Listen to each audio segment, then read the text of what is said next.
Afternoon, and this is an event you remember which was originally scheduled for last February, and then with the sober warnings of snowstorms and blizzards and nor'easters and everything else, and against the protestation of the speaker, who said, "I'll come on my snowshoes if I have to." And I know he has a pair of snowshoes, actually. But against his protestation, the university said, "No, we're closing all of the facilities." So he's kindly agreed to fulfill the rain check with the snow check this afternoon. You may have seen Professor Banuazizi around Boston in 1972, and 1984, and 1999, 2007. He's an established member of this community. He's been on the faculty at Boston College for 39 years. Began there as an assistant professor in 1971, and has gone off for stints in various places. I think you were visiting professor in Tehran for a year, in 75 and 76, if I remember correctly, from when I knew you when I was in high school.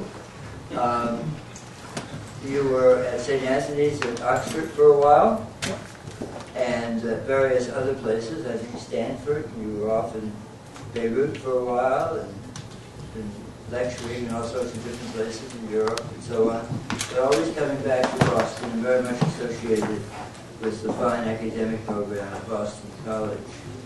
Professor Banuazizi earned his PhD at Yale University. Prior to that, studied at the New School for his MA, and then did his undergraduate work at the University of Michigan. He's a highly respected expert on a number of topics, but particularly known for his thoughtful analysis and wisdom on Iran, and that's what he's going to speak to us about tonight, namely Iran, particularly Iran and this relationship that is so often commented on with the United States. You can find evidence of Professor Banuazizi's scholarship in any of a number of books and articles, including particularly 3 fine volumes that he co-edited with the late Myron Winger from MIT, focusing on questions of religion and politics and culture in Iran, Pakistan, Afghanistan, Central Asia, and so on. So his credentials are incredibly impressive and incredibly important. And most important of all, when you read his earliest work, you discover that this is a man who has established a record for precedence. So it's very worthwhile to spend some time listening to it here this afternoon. So without further ado, it gives me great pleasure to introduce my not-so-old friend, Professor Banuazizi.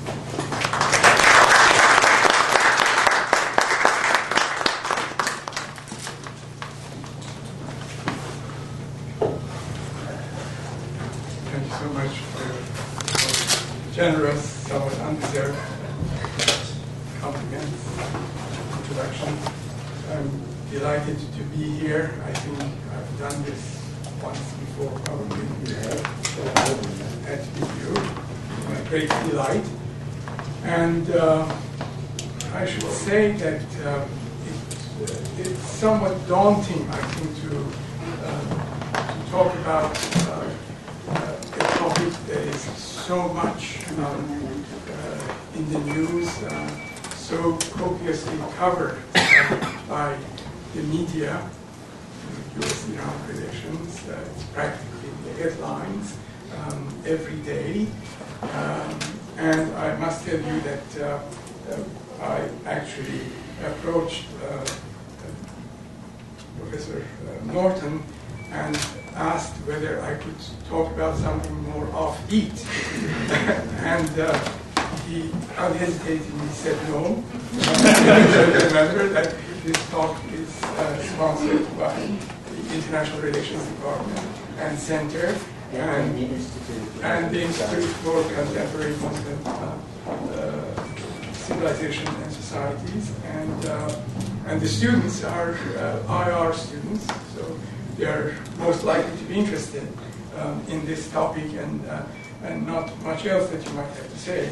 So I, of course, obliged, and so here I am.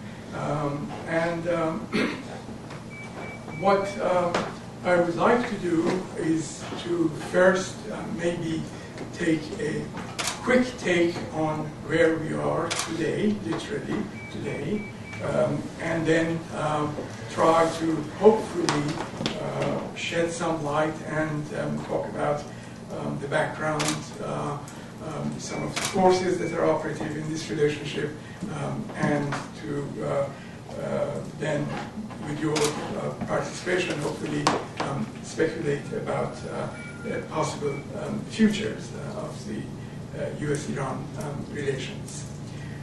So today, if you have looked at the papers, or for that matter, if you have just looked at your computer screens, you're already beyond where I am.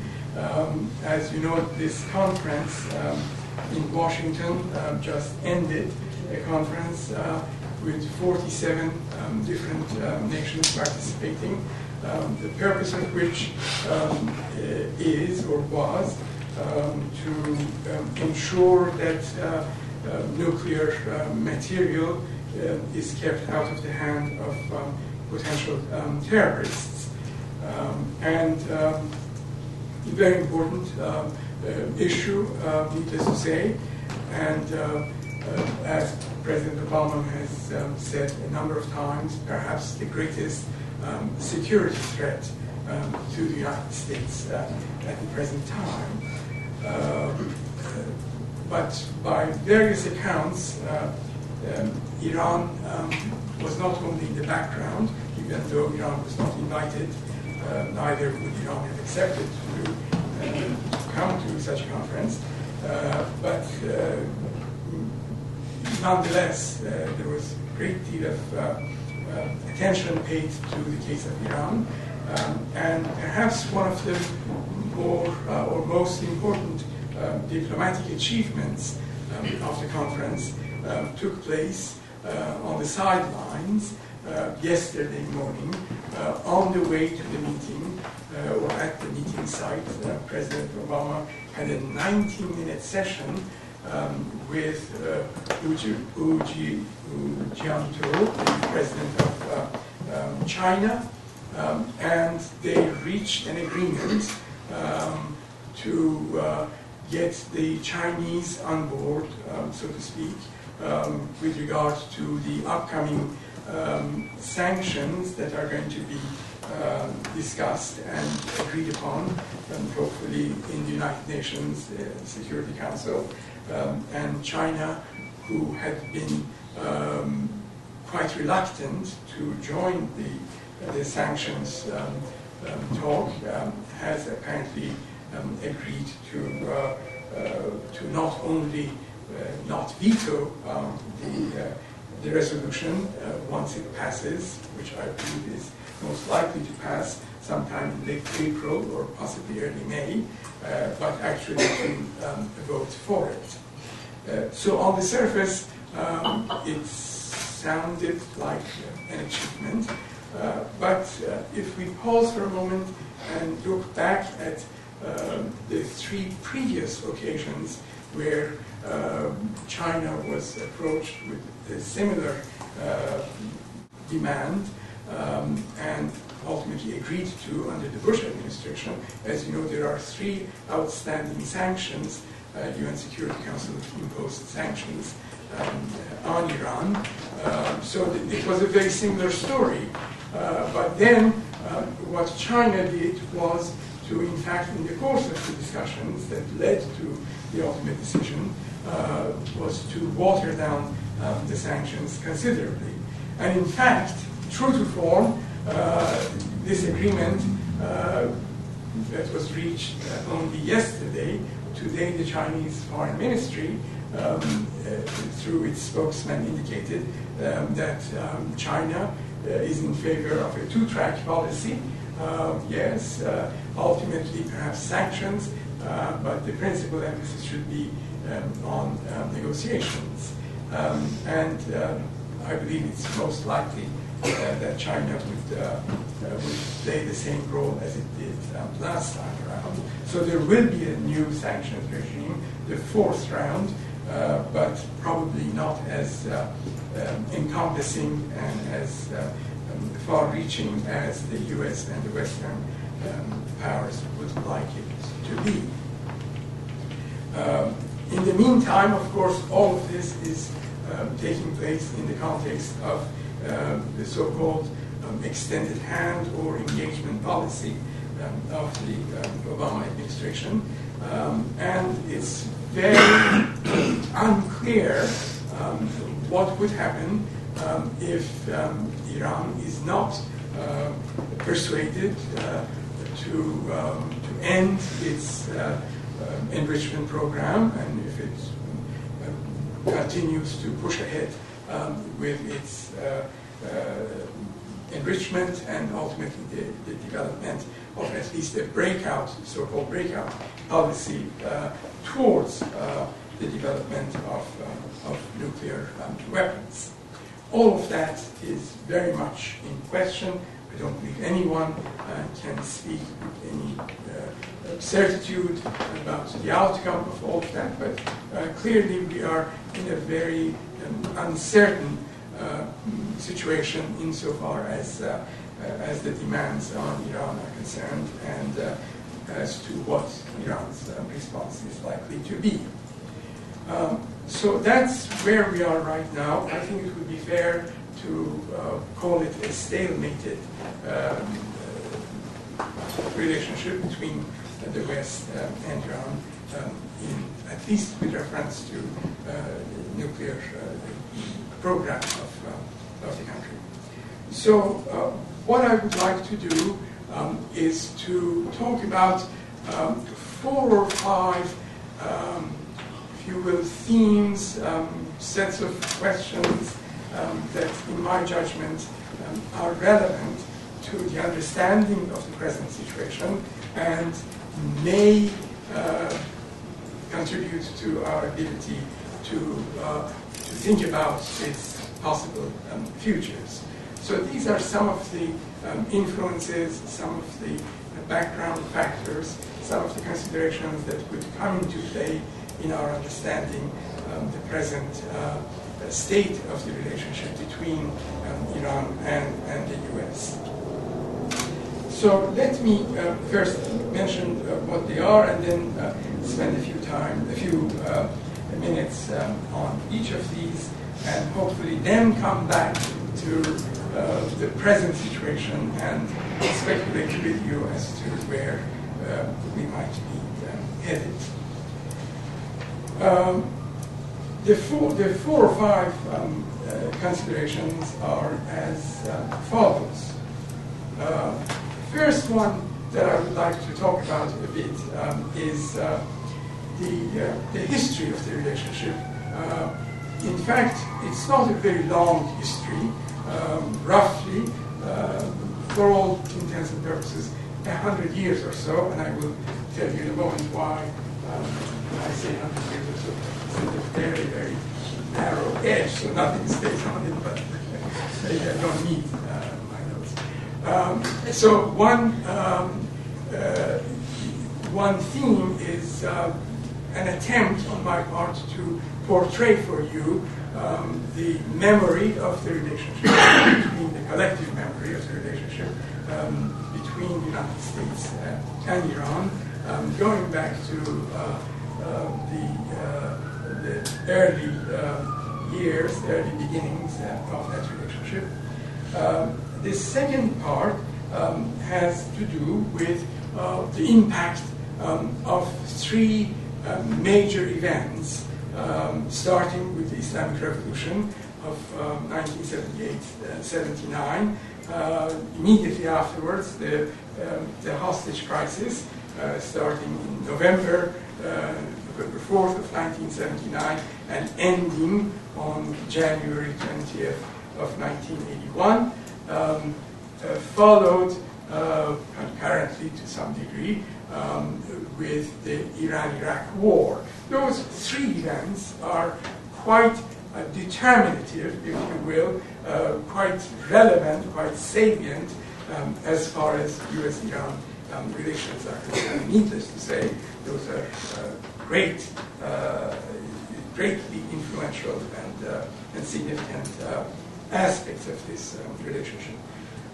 So the third part is the impact of the Bush era, if you will, the axis of power, axis of evil speech back in 2002, the policy of dual containment, the rhetoric and policies of regime change as espoused by President Bush during the 8 years of his administration. We've talked about that very briefly.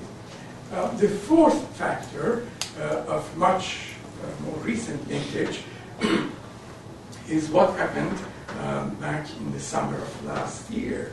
That is the presidential election that took place, the allegations of fraud, and most importantly, the reaction to those results, or to the results of the poll, and in turn the response of the government to the peaceful demonstrations of several million people who took to the streets in the days and weeks and months after the elections took place.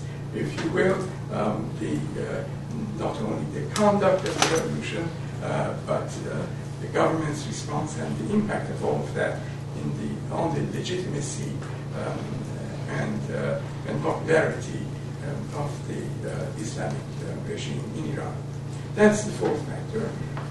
And the final factor that ought to be taken into account is Iran's perception of its own legitimate security concerns. That is, how does Iran see itself as it looks to the region and as it looks to its new neighbor, namely the United States, surrounding it on at least three sides: Iraq, Afghanistan, and very prominently in the Persian Gulf area.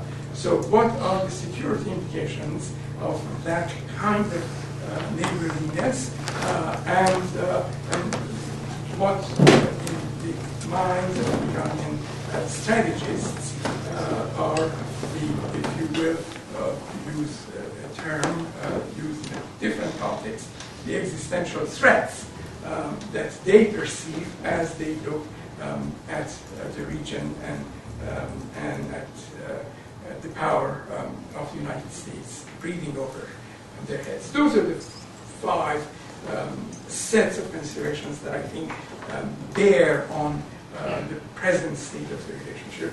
And if I may, I'd like to say a few words about each of them. So, beginning with the relationship between the United States and Iran and its origins. Interestingly, one can date the beginning of the relationship roughly to the late 1820s. It began with Protestant missionaries going to Iran. This is prior to any kind of government-to-government relationship. And substantial numbers of missionaries went to Iran. They were involved in a variety of educational, philanthropic activities.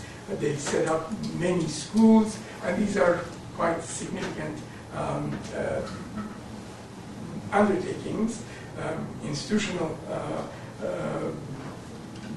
successes, I would say. For example, the best known one of these was a school in Tehran that had 700 students, and later became the principal high school in Iran, and led to the establishment of university later on. You should keep in mind that there were, in the course of the 19th century, that is, during the decades that these missionaries were involved, there was no public education. Indeed, there was no secular education, no government-sponsored education. The only type of education that existed in Iran at the time was in seminaries, in religiously or mosque-sponsored, if you will, clerically sponsored schools in the country. So those are the beginnings of the relationship. And somewhat more formally, the two countries back in 1839 actually signed a treaty of understanding and cooperation. And this was very much still a people-to-people treaty that provided for an expansion of the cultural and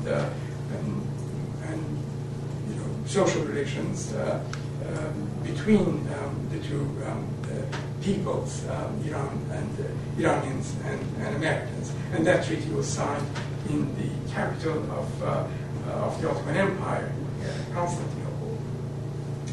Now, moving towards the end of the 19th century, where American legation was established in Iran, an extraordinarily important event in Iranian history took place in the last decade of the 19th century and the opening decade of the 20th century, and that was the rise of demands for what was called a government of laws, or a government bound by laws. Demand for a house of justice initially, which ultimately was, it evolved into a more encompassing, a more significant demand for a constitutional form of government, and led to a very popular uprising in Iran in the opening decade of the 20th century, starting in 1905, and by 1907, there was, in a very short period of time, this movement succeeded in establishing, indeed, a parliament called Majlis, and a constitution which, in every respect, resembled the constitution of Western European constitutional governments, which was more or less copied from the Belgian constitution. So a secular government, a secular constitution, a new form of government that put an end to centuries of arbitrary rule in the Iranian context. As such, it was the first constitution that came as a result of a popular movement in the country. There was a constitution in the Ottoman Empire, but this was the first constitutional revolution which actually succeeded, triumphed, and gave the country a constitution. Now, the British at the time, the Russians and the British, were involved for practically the entire course of the 19th century in this intense rivalry, and interfered in many ways in the political and economic life of the country. Iran was never colonized, but yet the two great empires at the time, they competed with one another and to some degree corrupted Iranian politics during that period. Not that the Iranians were not receptive to the offers of corruption, of course, so they were every bit as responsible for the form of government, the corruption of the government, and the arbitrariness of the government that existed. So the British, in the initial phases of that movement, were supportive of it. Why? Because the Russians their great rival in the region, were against it. The Russians had their own revolution back in 1905, and the last thing that they wanted was some democratic movement to the south in Iran. So,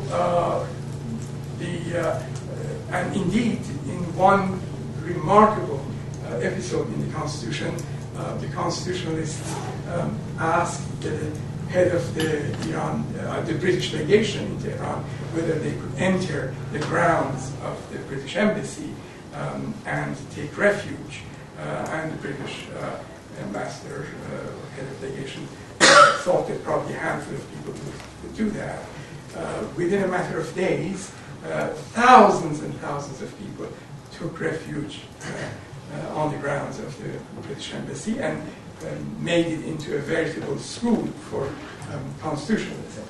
In any event, British were for it, the Russians against it, but very quickly after the triumph of the constitutional movement, the British and the Russians entered into an agreement, and they divided up the country, the 1907 agreement, and by doing so betrayed the Iranian democratic constitutionalist forces. That memory is very strong in the minds of the Iranians, and it's referred to repeatedly in their diplomatic history. Where were the Americans? Well, the Americans were not involved in this at all. They had, as I mentioned, educational, cultural, philanthropic presence in Iran, but not a strong diplomatic one. There was sympathy for the Constitutional Revolution in some circles in the U.S., but it was not in any way, it did not involve the U.S. Government. Now, interestingly, and this could be a beginning of an important beginning for the relationship between the United States and Iran, exactly 100 years ago, when the House of Representatives, the Majlis, the Parliament, when it reformed itself after having been dismissed by the king, who was opposed to the constitutional movement, after it re-established its authority, one of its first decisions, was to look for and ultimately find in the person of Morgan Schuster, an American financier of the Simon & Schuster fame, an honest American who could come and help the country put its finances in order. And of course, for a parliament taking charge of the finances of the country is a hugely significant step. So that was the very first significant piece of legislation that went through the parliament. And indeed, Schuster arrived with a mission, a number of other competent people, and became essentially the Treasurer General of Iran. He was immensely popular. He went after the tax cheats. In fact, he had some of the most notorious members of the elite arrested. So he wielded a great deal of power and was quite successful in beginning to put the financial house of the country in order, including the customs, including the treasury, currency, and so on and so forth. Okay. Now, this was very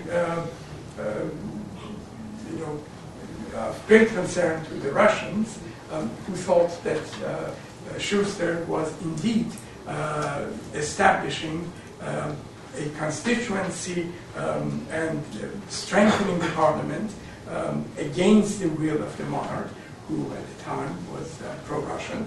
So they objected to the Schuster mission and issued an ultimatum to the government, not the Majlis, not the parliament, but the government, to get rid of, to fire Schuster. The parliament, which was a democratic parliament at the time without any question, objected to this, and there are, records of the parliamentarians, speaking out, taking their turns, and supporting Schuster as an honest man who was helping the country.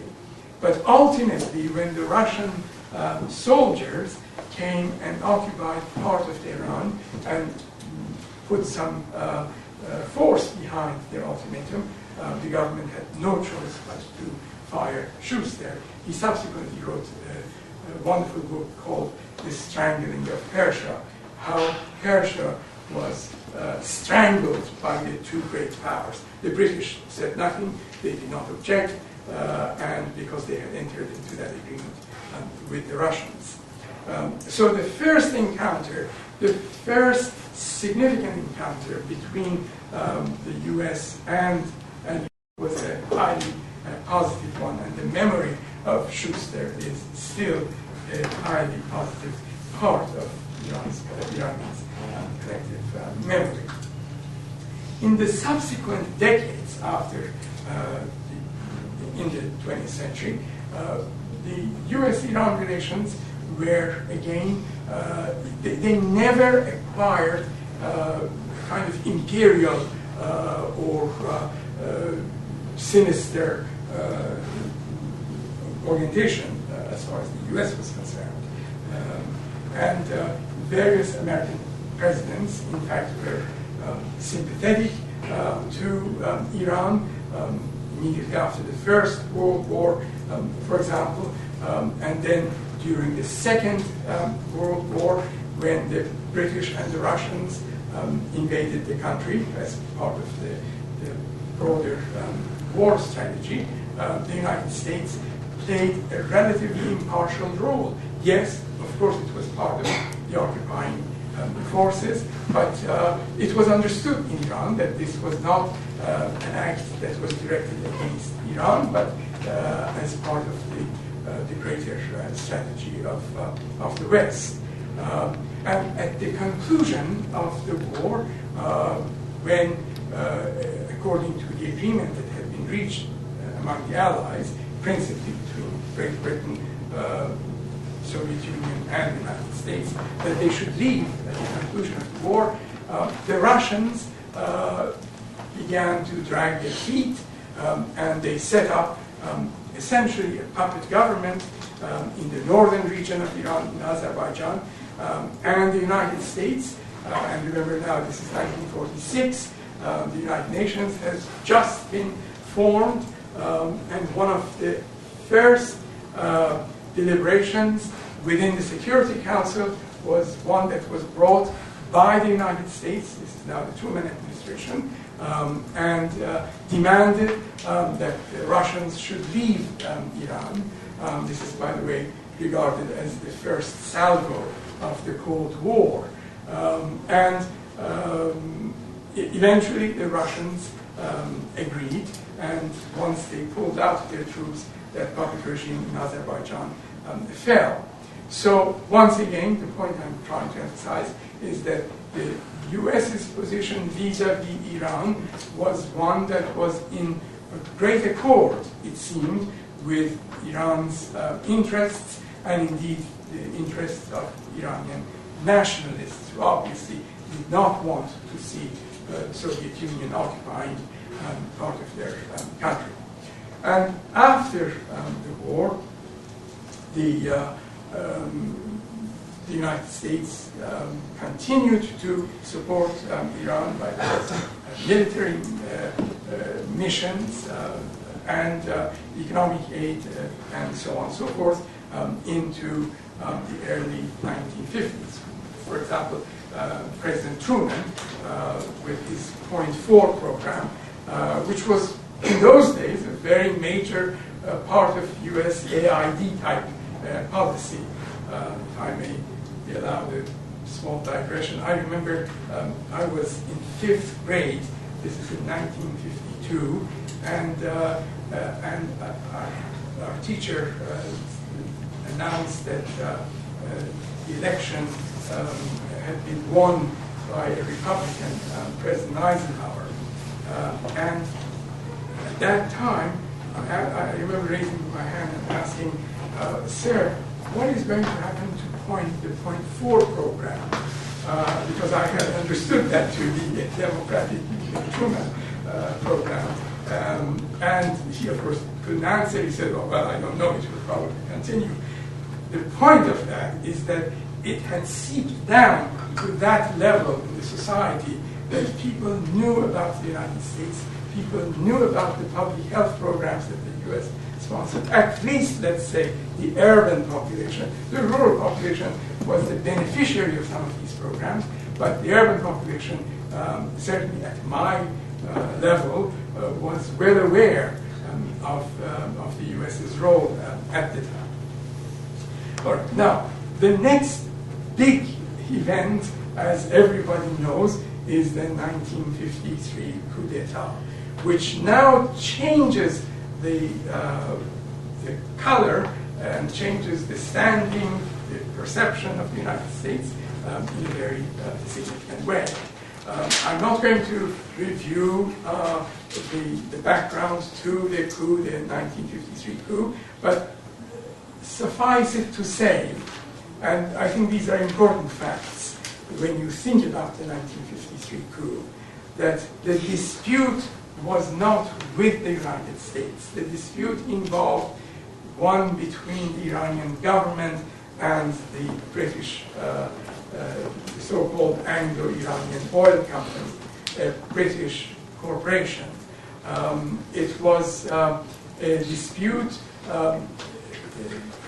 in which the British were absolutely unreasonable, steadfast in their demands that they ought to be able to keep the agreement that had been reached decades ago under duress through all kinds of manipulations, an agreement that essentially allowed them to take about 90% of the profits of the company and give Iran about 10%.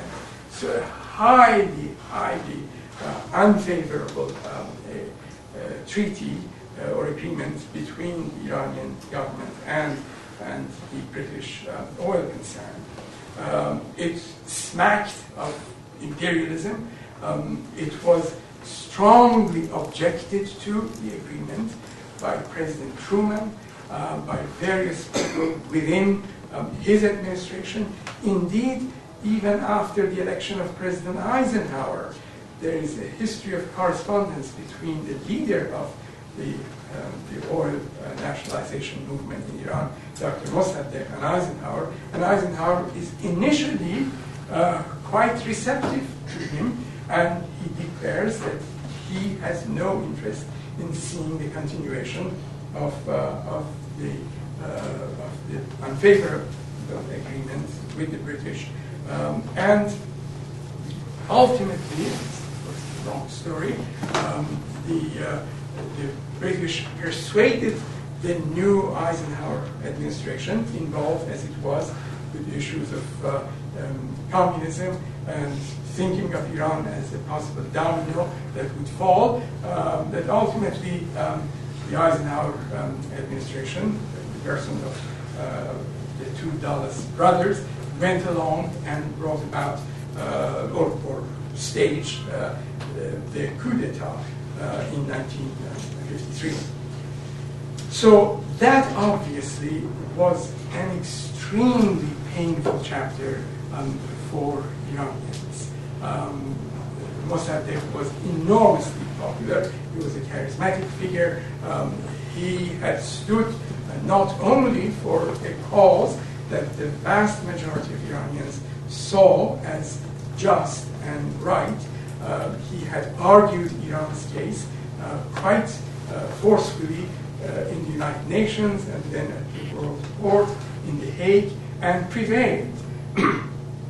And in spite of all his legal successes, and in spite of the fact that he repeatedly stated that his goal was not the confiscation of the oil industry, but he was going to compensate the British for their investment, and he wanted to have Iranians achieve full control of what was seen as the major source of revenue, the bloodline of the country. So the U.S. then helped stage that coup d'etat. Now, some of you have read Stephen Kinzer's book, or at least you've heard of it, called All the Shah's Men, which is an account of the 1953 coup d'etat. And he has lectured very widely after the publication of that book. And he has this remarkable statement, which is very attention-grabbing. He says, one can draw a line from the 1953 coup, in which the U.S., for which the U.S. was responsible, of course, to the Iranian Revolution, to the Twin Towers in New York. That is, if we are to understand what happened on September 11, 2001, then a very important place to begin that examination is the 1953 coup. Now, that's absolute nonsense, in spite of the fact that you must have gathered by the tone of my presentation that I obviously condemn the 1953 coup. That does not explain the Iranian Revolution. The Iranian Revolution had an entirely different dynamic. It was an Islamic movement. Indeed, in the early 1950s, the same people who subsequently rose to positions of prominence in the Islamic leadership of the revolution were on the other side. They had broken with Mossadegh. The chief Ayatollah at the time, his name was Ayatollah Kashani, who was the Speaker of the Parliament. He was sort of the Khomeini of the time, back in the early 1950s. He was the one who broke away from Mossadegh, believing him to be too much of a secularist, not sufficiently Islamic, and he was the one who, according to several accounts, received funds from the CIA. Now, that's quite remarkable. And subsequently, Ayatollah Kashani, this cleric, was highly recognized by the Islamic regime, and Khomeini himself on one occasion said that man, referring to Mossadegh, he received the slap that he deserved, you know. So Mossadegh was no hero for the Iranian Islamic revolutionaries. No street has been named after Mossadegh. In fact, there was a street that was very quickly after the revolution named after him, but they immediately changed the name. They do not wish to see that form of popular democratic nationalism improved in Iran. So, in any event, and the matter of 9/11 is entirely different, has very little to do with Iran. So that brings us now to the next phase, which is the Iranian Revolution, and we're looking at it from the perspective of U.S. Iran relations. What I have to say about this is that, by and large, the United States government, after going through all kinds of torturous moves, it accepted the Iranian Revolution. It did not stand in the way of the Iranian Revolution. President Carter made the decision in the final hours or in the final months of the revolution not to get the Shah to take a firm stand against the revolutionaries, not to engage in a bloody crackdown, the position that Brzezinski was advocating at the time. That by and large, I think it would be fair to say that the United States did not stand in the way of this revolution. Now, of course, the U.S. did not like to see the revolution come about. Of course, the U.S. had had an extraordinarily close relationship with the Shah of Iran after the 1953 coup. He had become the closest ally of the United States. There were all kinds of diplomatic, military, intelligence links to Iran. Iran became, at one point, the largest trading partner of the United States in the mid-1970s. Iran had 70,000 students in the United States more so than any other country at the time, with the exception of Canada. Iran had access to the most sophisticated American weapons. Iran was encouraged to develop a nuclear program.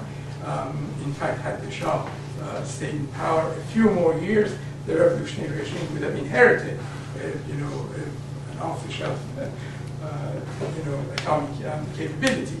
So, in spite of all those ties, in spite of very deep strategic ties between Iran and the United States, every member of the Iranian military above the rank of a colonel was sent to the United States for training.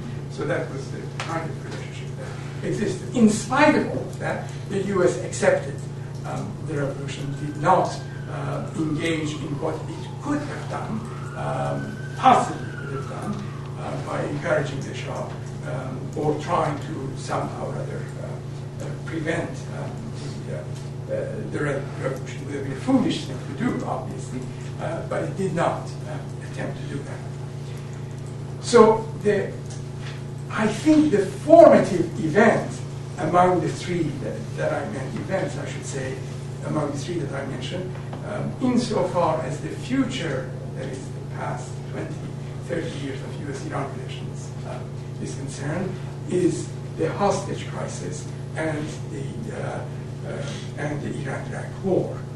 Why so? The hostage crisis, without any question, in terms of impact on American public opinion, at least members of those of you who are students of your parents' generation, the most remarkable event, the most memorable, the most salient event was the hostage crisis. This was a deeply humiliating experience for the United States, and it just lasted for too long, for 14 months. And it was the top item in the news during that period. So it is perfectly understandable that the average American, so to speak, has a memory of Iran that was formed to a large extent during that period, and it's an extraordinarily negative memory. It's a wound, if you will. Now, on the Iranian side, the hostage crisis was also very important. Not important because it was able to take the great Satan and push its nose on the ground. That wasn't the importance of the event in terms of the Iranian take on it. The importance of the event was that that was the single most important action on the part of the radicals within the regime, within the post-revolutionary regime, specifically the clerical radicals, to push off, to get rid of the more moderate elements in that revolutionary alliance. It was the hostage crisis that gave character to this revolution. The ejection of the moderate Prime Minister Bazargan and various other people associated with him took place during the hostage crisis. So the hostage crisis was extremely important in solidifying the ranks of the radicals within the Iranian regime.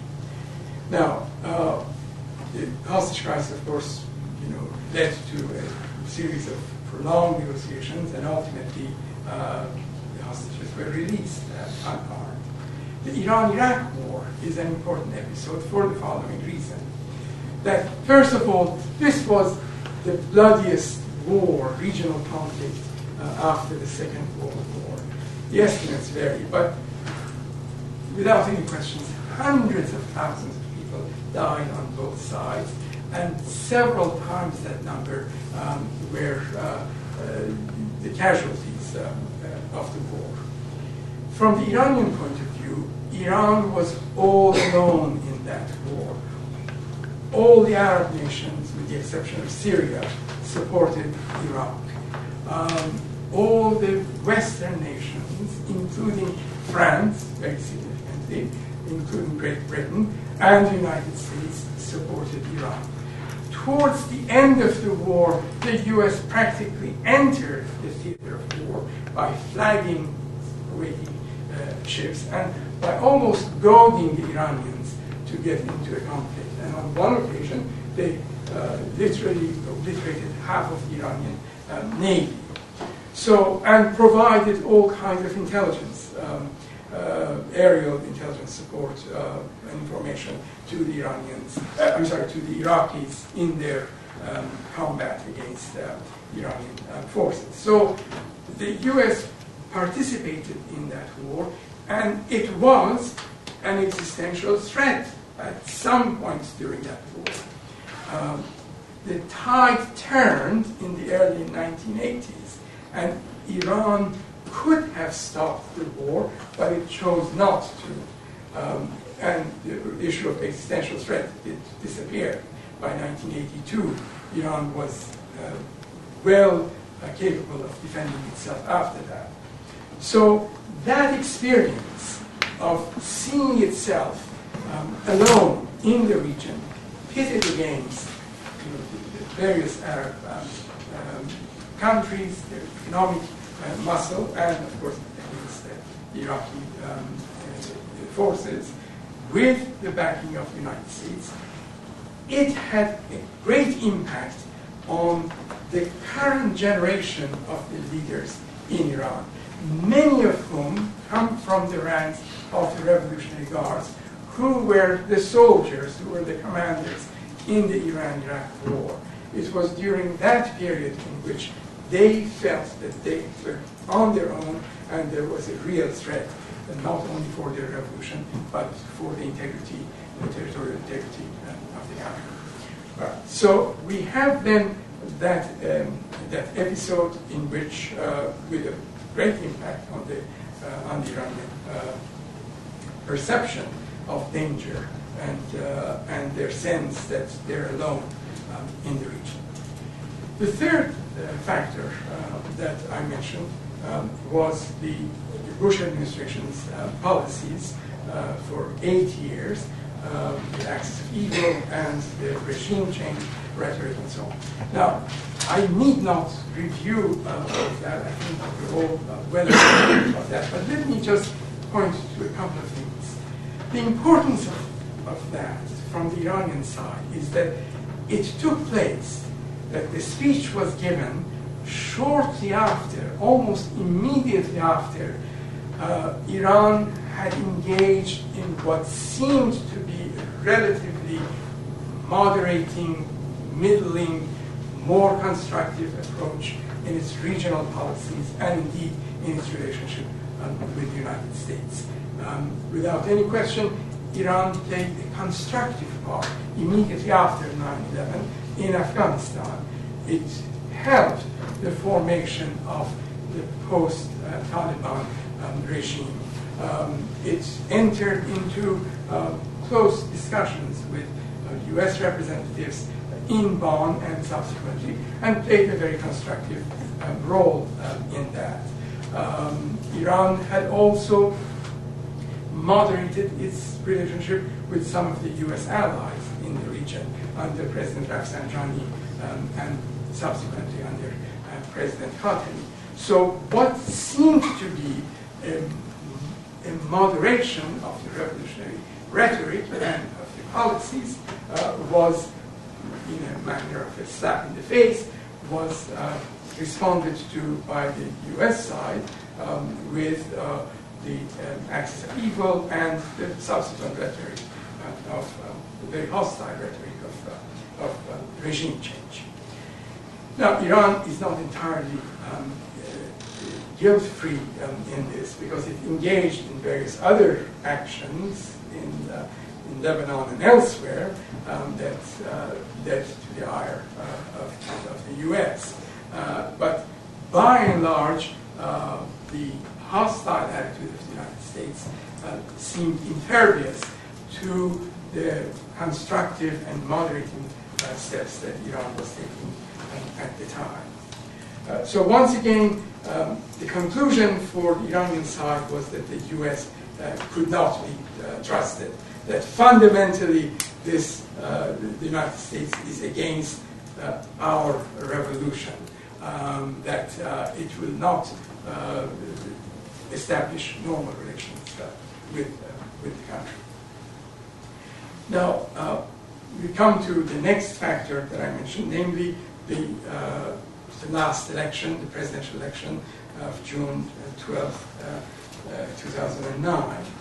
Again, this is a story all too well known. There are different schools of thought on it. The majority point of view, one to which I subscribe, is that this was indeed a fraudulent election. There are people on the other side who argue that no, there is no evidence for fraud, that Ahmadinejad had indeed won the previous election. He was popular with the downtrodden in the rural areas. He was a populist president, and so on and so forth. But again, I don't want to adjudicate that debate right now, but my own opinion, based on a number of careful analyses of the election results, is that there were too many irregularities and too many telltale actions by the Iranian government that made the election unquestionably, in my mind, a fraudulent election. And furthermore, the manner in which the regime reacted to the peaceful demonstrators and the preparations that it put in place to deal with the opposition, the large-scale arrest of the opposition figures, the show trials, and right now there are hundreds of people who are still in prison, including many prominent members of the reformist camp, very high-ranking members of the previous administrations and so on. So that election is relevant to our consideration because it puts the United States in a very difficult position, and indeed President Obama, who had already started prior to the elections an attempt to extend a friendly hand towards Iran, to engage, to pursue a policy of engagement, to accord respect and recognition to the Islamic Republic of Iran. He had, in his inaugural address, in his various subsequent statements, and in a message to the Iranian people last March, that is a year and a month ago, he had articulated this friendlier, this more accommodating, more respectful policy of engagement. Now, it put the United States on the spot because here is a regime that has treated its own citizens in the manner that we all saw on all those YouTube and television reports. Here is a regime that has lost its Islamic legitimacy. That's a long story, but I simply assert that the present regime in Iran no longer enjoys legitimacy in the eyes of the most prominent members of the clerical establishment in the country. The present regime seems to have lost its democratic legitimacy. Those were the two pillars of the legitimacy of the Islamic Republic of Iran. The Islamic legitimacy, that this is the government of God on earth, this is the religious regime that draws its legitimacy from its Islamic credentials, and the fact that this is not a monarchy, that it's a republican regime, that elections matter, that unlike all those other monarchies in the Gulf region, that this is a democratic regime. Both of those two foundations of the regime are wavering, are quivering. And what should the United States do in facing this pro-democracy movement, this very vibrant movement? Should it look the other way? Because the realist school would say that we have bigger fish to fry. The principal issue right now is the nuclear issue, and those are internal domestic issues that we cannot interfere with, well, wouldn't that be an utter reneging of the various promises that were made to the Iranian people? If you stand up, we shall be with you. Wouldn't that violate some of the most fundamental values of the United States in terms of human rights, in terms of democracy? I mean, how can the United States look the other way? Obviously, the demonstrators, obviously a large segment of the Iranian population looks to the United States for that kind of moral support, not for military support, not for financial support, but for moral support.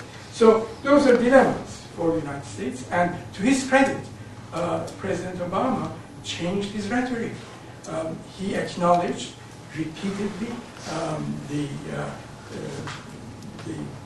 democratic cries of the Iranian people. He stated forcefully his support and America's support for the democracy movement in Iran, but yet he has continued his policy of engagement and morphing now into something else. Okay, so that's the fourth. And finally, the present situation in and around Iran. I mentioned that Iran has very legitimate security concerns and fears of the United States and its allies in the region. It feels itself to be alone. On the one hand, it feels threatened by Israel, and that is obvious. Time and again, Israeli leaders, in no uncertain terms, have talked about Iran as a threat. They have talked about the nuclear program as something that if the United States, if the world community does not stop, then Israel will. And of course, everyone understands what that implies. So there is that vulnerability. There is the ambitions of the Iranian regime, of the Revolutionary Guards. They see themselves as a rising power in the region. They feel that they have a legitimate right to act like the regional superpower, maybe beyond the region. And those are real ambitions. This is not to legitimize those ambitions, but it's merely to acknowledge them, that they exist. So the genuine security concerns with the United States stationed in the Persian Gulf and on both sides of Iran, and the fear that there are many elements within the United States, certainly in Congress, who still view the military option as the viable, as the only viable way of stopping Iran's program. Why do they want to have nuclear capability? Well, first of all, I don't know whether they want the bomb or not. That's something that you should, make a distinction in your own mind. Nuclear program, absolutely. That train, in my judgment, has left the station. In my view, there is no way of stopping Iran from developing its nuclear capability up to the so-called breakout point. Now, whether they would take that final step and develop a nuclear bomb, I'm very skeptical of that. I'm not saying that we should trust them not to do that, but I am deeply skeptical that they will do that. Why? Because clearly, as has been said by a number of people, the moment they have the bomb, they will immediately appear on the crosshair of the U.S. military. They will know that they have very, very little latitude, very little wiggle room. So perhaps more important than that, that would lead to the isolation of Iran. And who in Iran would want to be like North Korea? Iran is not like North Korea. Iran is dependent, economically dependent on its trade, on its relationship, on investment, on the various exchanges with Europe. And other countries, including China, very significantly, India, Russia, and indeed even the Persian Gulf states. So Iran cannot afford to be isolated like North Korea. Iran has no China that would support it in the manner in which China supported North Korea for many years. So we have a situation where Iran is pushing ahead with its nuclear program. We still have officially a policy of engagement, which means that we are committed to the pursuit of diplomacy with Iran, and I believe that it is a serious commitment, a genuine commitment on the part of the Obama administration. And then we have this approach of imposing sanctions and further sanctions. Would they work? Should we push for them? I believe we should. Why? I'm ultimately committed to the path of negotiations, but there has to be pressure on Iran. Without the pressure of sanctions, Iran is not likely to enter into any negotiation seriously. With the pressure of sanctions, I believe it will be possible for the United States in a patient manner to then pursue the diplomatic channels. My own pet idea is that maybe 2 American legislators, maybe 2 senators, could get an invitation and go to Iran to talk to their counterparts in the Iranian parliament. That kind of relationship or that kind of exploration may be a possible opening to talk about, to try to understand the Iranians' position on the issues that are critical to the country, security issues, economic issues, the removal of sanctions, and so on. So I believe that the sanctions would indeed give the United States and the West a platform to negotiate from.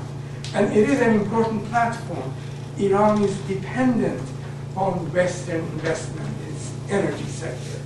Iran cannot get by without the import of some heavy industries. Iran has a labor force, a relatively well-trained and well-educated labor force that is now experiencing unemployment rates of somewhere between 25 to 28%. Iran has 3.5 million students in higher education. Think about that. A population of 70 million. 3.5 million students in higher education. That means that in 2 or 3 years' time, those students are going to graduate. There's no other country in the region that has that kind of commitment to higher education. And they're going to be looking for jobs.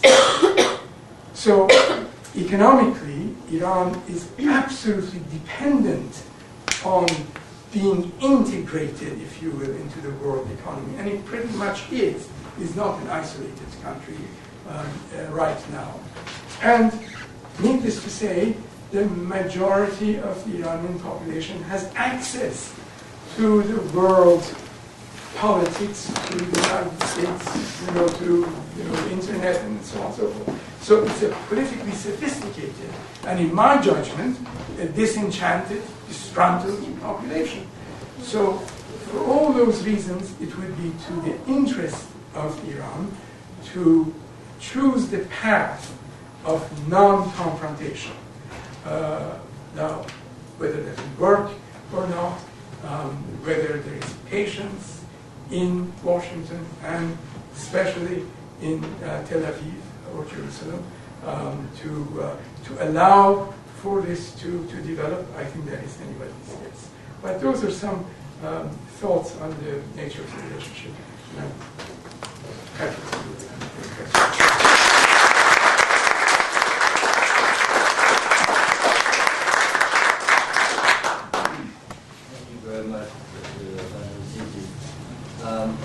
We have a few moments for questions and comments, so rather than usurping any of that time, let me open it up to the floor.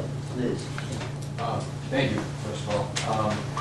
At the beginning, you mentioned skepticism about China's really supporting sanctions, so I'd just like to know your take on can sanctions actually be airtight? Will enough countries actually honor them? And if they were to be honored, you know, you mentioned can Washington be patient and Tel Aviv be patient, but about Arab capitals, how would they perceive an opening between the U.S. and Tehran? How would other countries in the region react to that, you know, to a real transformation? How would they react to the sanctions or to the opening? To an opening, if there were to be a transformation. Right. Two different questions, of course, right.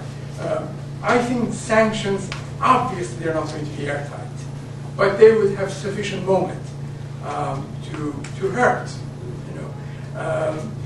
Not hurt in the ouch sense of the term, but hurt in the sense that they, over some period of time, they're going to create all kinds of economic problems for the country. And Iran is not an isolationist state. Now, as far as what the reaction would be to the diplomatic opening, you know, I don't know about the Arab states. They play a very funny role. In private, you know, they're very upset about Iran and almost fearful that, you know, Iran's rise is going to be at their expense and Iran would over-assert itself and so on. But in public, they don't want to have you know, too muscular an American policy vis-a-vis Iran. They don't like to see a war in the region. They don't want to alienate Iran.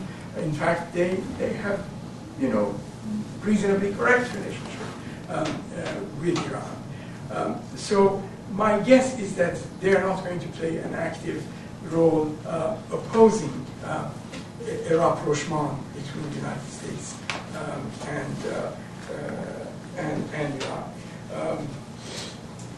Israel is a different matter. I really don't know which way Israel might go. My own judgment, Israel has a lot at stake in preventing Iran from becoming a nuclear power. But to do that, most effectively, it seems to me that it should put its own house in order and work out hopefully a peace agreement with Syria, first of all, which is the principal ally of Iran in the Arab world, the only one that really matters, and to try to resolve the Palestinian. That would be pulling the rug. It would be taking away a very important issue from Iranian hands. The Europeans would probably be pleased to have you know, good relations with Iran. And I might add that any number of major multinational and American corporations would be delighted to have good relations with Iran. In fact, they're waiting for an opening. I mean, just think about what Boeing could do, you know, especially after the mishap of Tupolev. Iran is the only other country other than Eastern Europe that flies the Tupolev planes. And there are many American-made airplanes that are desperately in need of spare parts, which the U.S. Steadfastly and fastidiously prevents from getting exported to Iran. The average age of aircraft in Iran is 35 or so.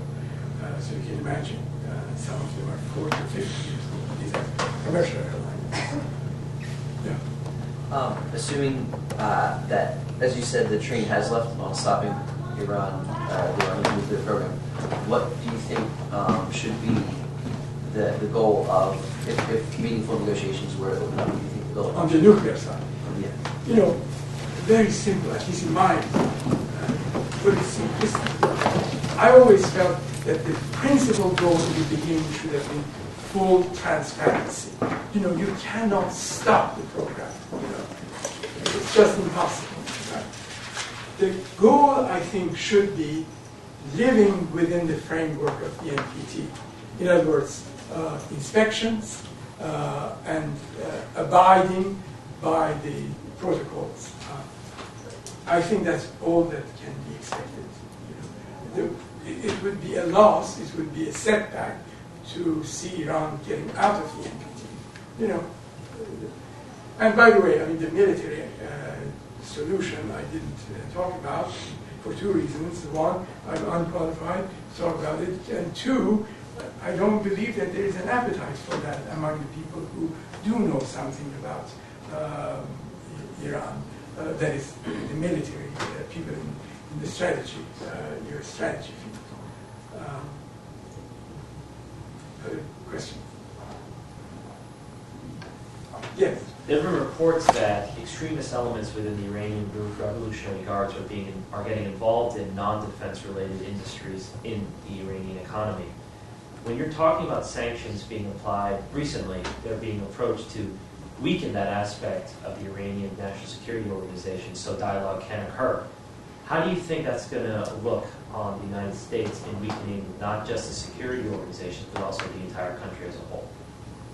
That sanctions would weaken? Well, it was my understanding the new sanctions that we're trying to get on Iran are targeting specifically the investments of the Iranian Revolutionary Guards within their non-defense related industries. But wouldn't that affect the entire country? Like, I'm just a little confused. Do you have any comments on that? Sure.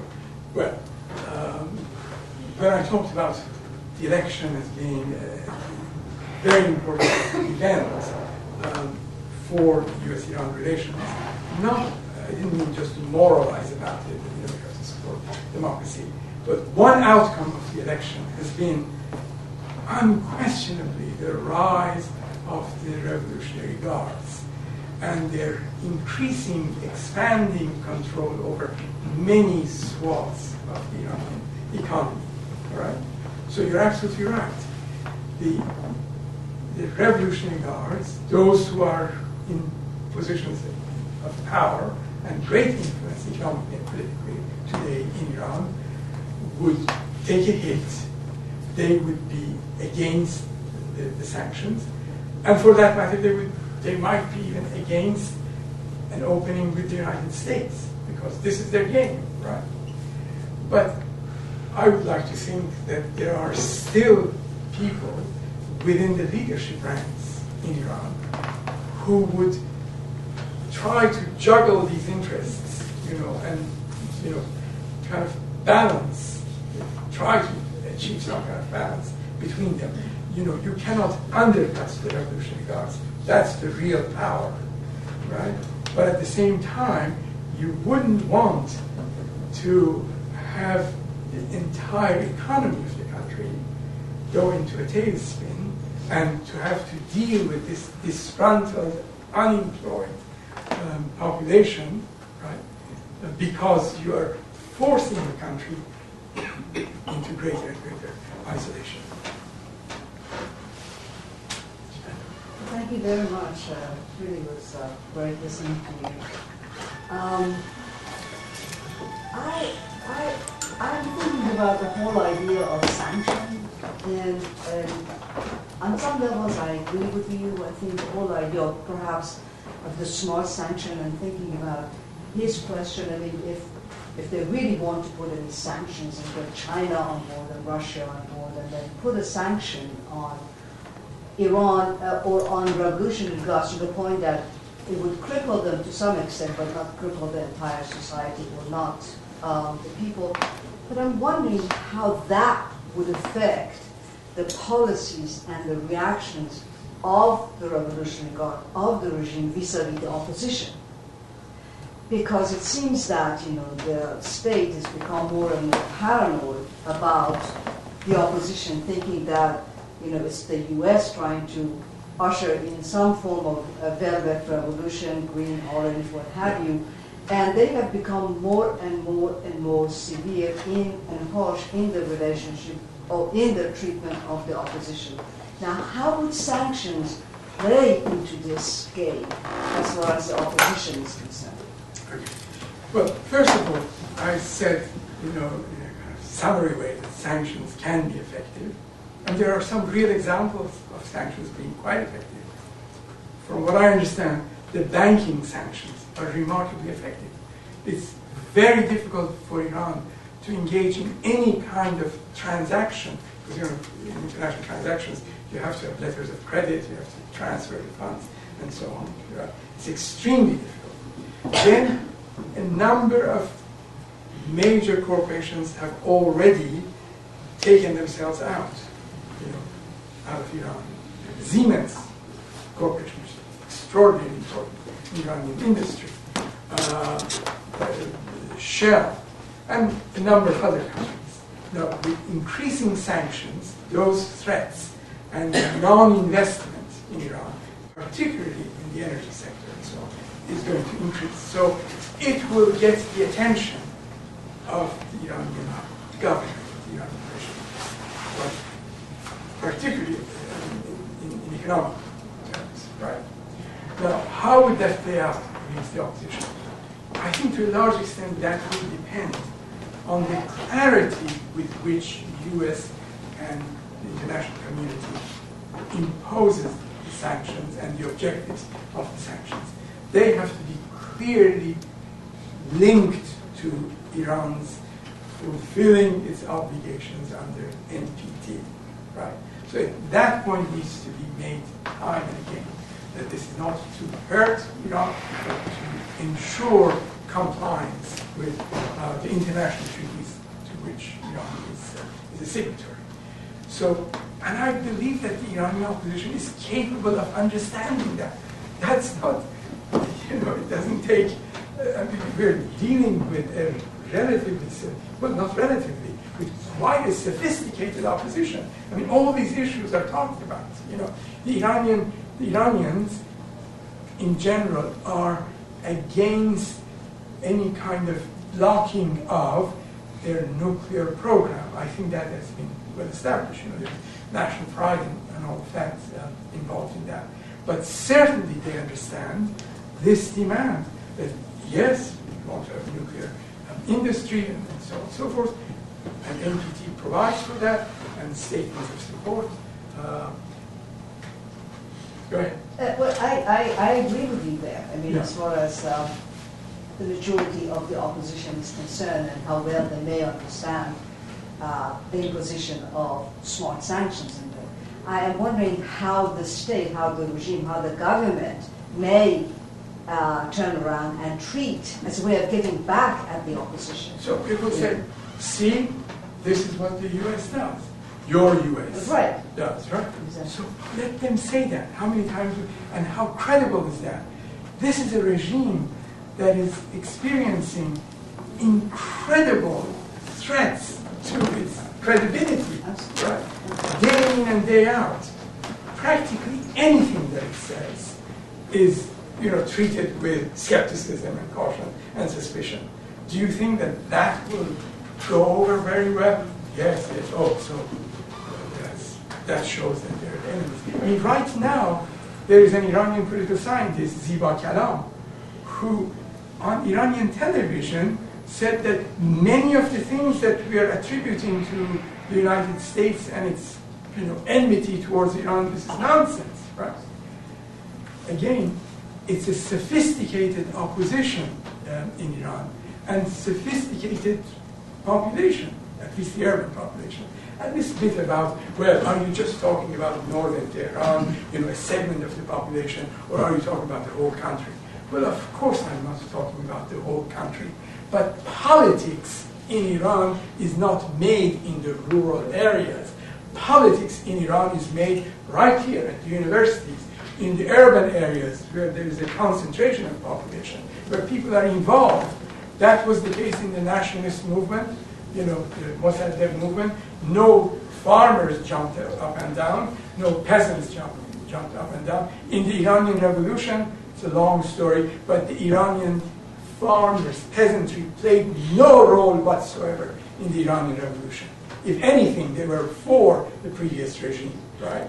By and large, okay? It was the urban population. So yes, I am talking about this segment of the population population, roughly 50-60% of the population. And among those, I'm talking about those who are in the vanguard, meaning the young people, that's 70% of the population that is under the age of 30, yes, and 3.5 million students who are in places where they could jump up and down, where they could stage a demonstration. Unlike the rural areas, imagine in a village you want to organize a demonstration. You know, what does that mean? You know, so yes, I am talking about a swath of the population, but that is a critical swath, and one that we have to be attentive to. I want to, I would love to go on, but I think we should end on this emphatic response. Perhaps we should bring a farmer here to give us the I don't quite think that's necessary. I tend to agree with you. But I want to stop at this point with the invitation of all the audience to join us for reception in the speaker's honor. But before we adjourn to the reception, please join me in thanking Professor Banuazizi for a very stimulating and wide-ranging and thoughtful talk. Thank you very much.